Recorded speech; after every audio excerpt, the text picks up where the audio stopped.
Introducing the Paddy Power World Darts Championships.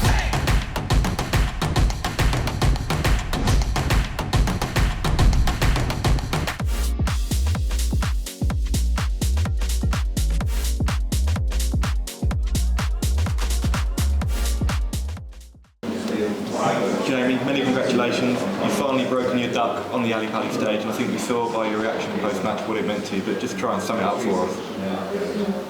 I think I summed it up like on camera there, really, like just absolute relief. Well, relief, but you know, not just that. Like, there's been a lot of frustration over the years. You know, I'm probably playing the worst I've ever played in my life, and I've just won the game, and I've come and played better and lost, if you know what I mean. It's kind of a mix of emotions, if that makes sense. But I'm just so happy to finally get a win on that stage. And commiserations to Dave. He's a very good, very nice man, very good man. I've known Dave for a long time. That's all, you know, just... And given everything that was at stake tonight for your battle to try and retain your tour card as well, is that one of the biggest wins of your career? I wouldn't say because of the tour card situation, because I personally think I dealt with that in the last two Players' Championships, getting to two last 16s, because in my head I knew I'd got to do that, and I did. I know it was there had to be a lot of freak results for me not to retain my tour card from how I'm looking at the rankings. But now just there won't no pressure that way. I mean, to be honest with you, the pressure I've had is because I've got the best sponsor in the world, Flexi, and he's here tonight, and to win in front of him, that means the world to me, because he's put an hell of a lot of money, first and foremost, but me and him are very good friends as well. We go for meals, and he's always asking me how you're doing. You know, come on, we're rooting for yourself to get the win up there, and he's come and watched me. That means the world. When you've got a poor record at a certain event or a certain venue, how tough is it to try and put it to one side mentally? Well, yeah, I mean, that's the first time. I mean, is there any statisticians here? When was the last time I won a game on stage? That's the first game I must have won in over 2 years. Easy, so the relief off that. But, I mean, I was just talking to Chris Mason in the back, and me and him the same. I've won, but it don't feel like a win because I didn't perform the way I want to perform. You know, like I've just said, that the people, they spend their hard-earned money, and to me, we should be putting on a show. It should be, you know, 180s galore, big finishes. That's just the way I feel. I'm happy with the win, but I want more. You've got another chance to perform in the second round against Christopher Tashke. What are your thoughts on that contest? I think I'm in the tournament now, if I'm being honest. Who knows what's going to happen? I mean, I'm very much one of them players who you never know what Jamie's going to turn up. I wish I knew what Jamie was going to turn up. So we'll see what happens.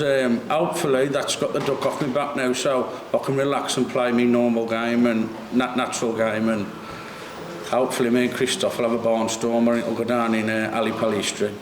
Thank you, Jamie. Best of luck. Thank you. Jamie, we can see the tears in your eyes now. Did that really banish some demons here tonight?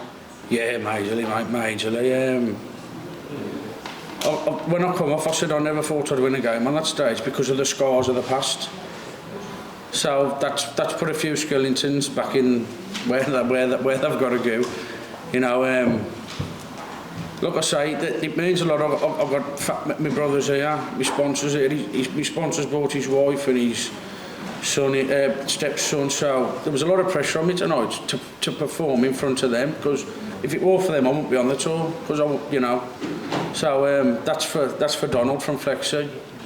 We've seen you win on the Euro Tour. We've seen you compete with the best, but like you said there, it's been a tough couple of years for you. Do you feel this can be the second coming of Jamie Hughes, and can we see that winner again? I just need to get used to what I'm doing now, because I've found it hard since they stopped doing the Euro qualifiers before the Players' Championships.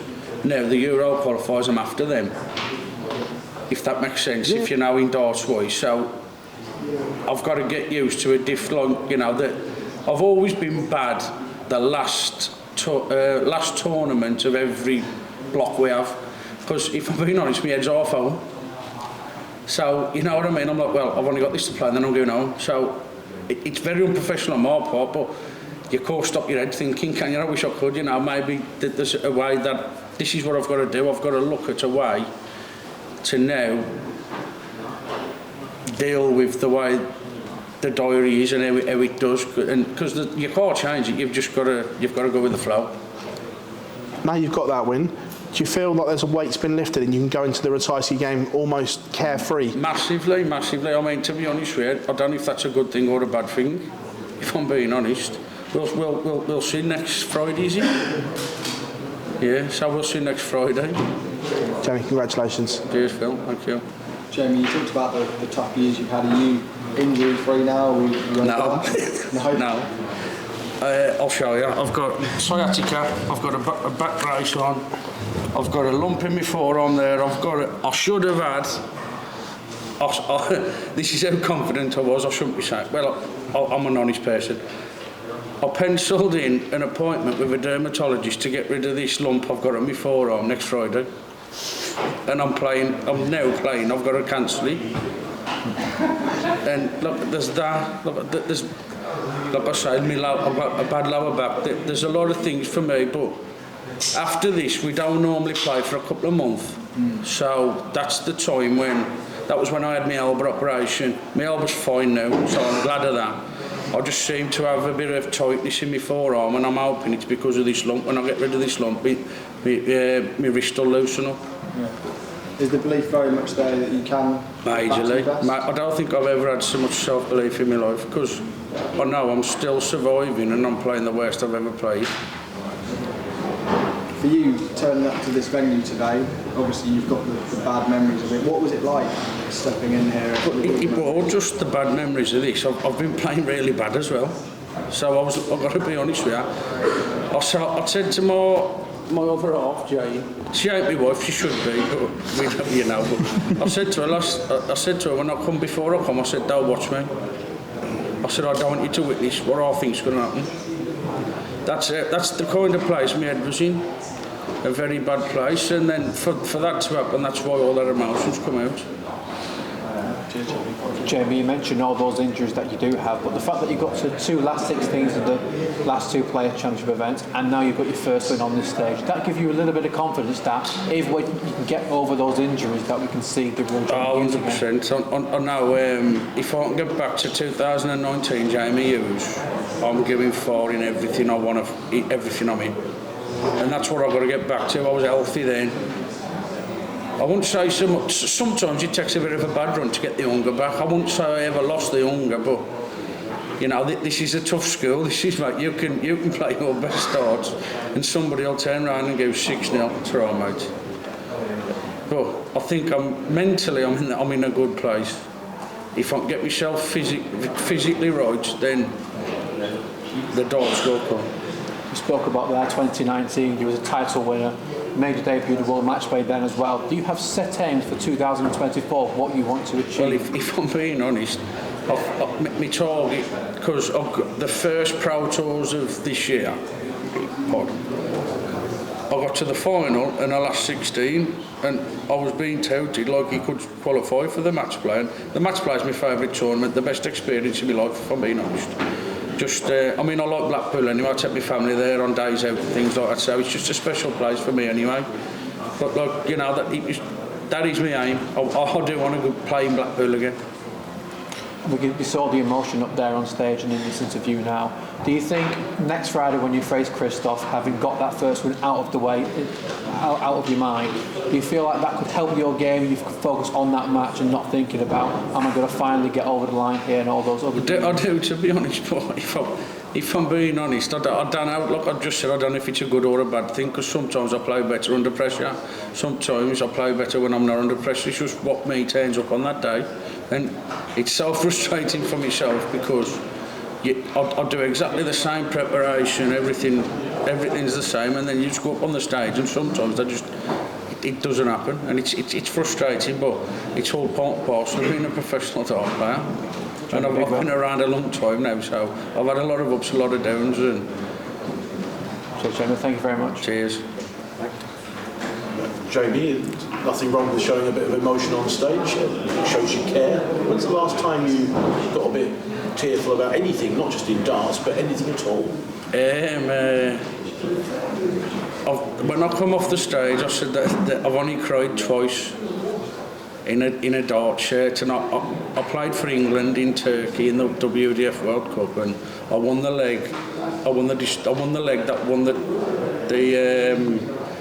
team event for England, and I cried then. You know, so it brings back memories from them then as well, because I always saw that as a bit like my finest hour, because I played awesome, like, you know what I mean? So I wish I could get back to that but yeah, it does bring back some memories. You cry at films, or you cry when your favourite football team wins, or anything like that? Not really, mate. No, I'm a very stiff upper-lipped male, you know, stereotypical male. You know what I mean? That's me. That's the area I'm from. It's very, you know, a bit of a tough area. So you have to be tough just to survive. Yeah. From Tipton, aren't you?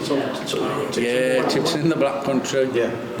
I can tell from the accent, but Our most, well, we've got two famous people. One's Steve Bull, who played for England. The other one's a bloke called the Tipton Slasher, who was a bare-knuckle boxing champion in the years ago. Look, they've got a statue. Yeah. So that just shows you, look. There's room for a third then. I've got to be honest with you, I was absolutely chuffed a bit. So I got asked, this must have been like 7-8 years ago now, to turn the Christmas lights on. Did you? Yeah, and they said, how much money I want? I said, I'm from Tipton, I don't want to be in. It's a pleasure, you know what I mean? Did you turn them on in the end? Did you do No, it was some girl who was from Tipton and had been in Miss UK or something. So I had to be the gentleman. Well, if I'm being honest with you, I'd got next to nothing on, and I was like, shall I give her my coat? And I thought, well, now I should have bought her own coat.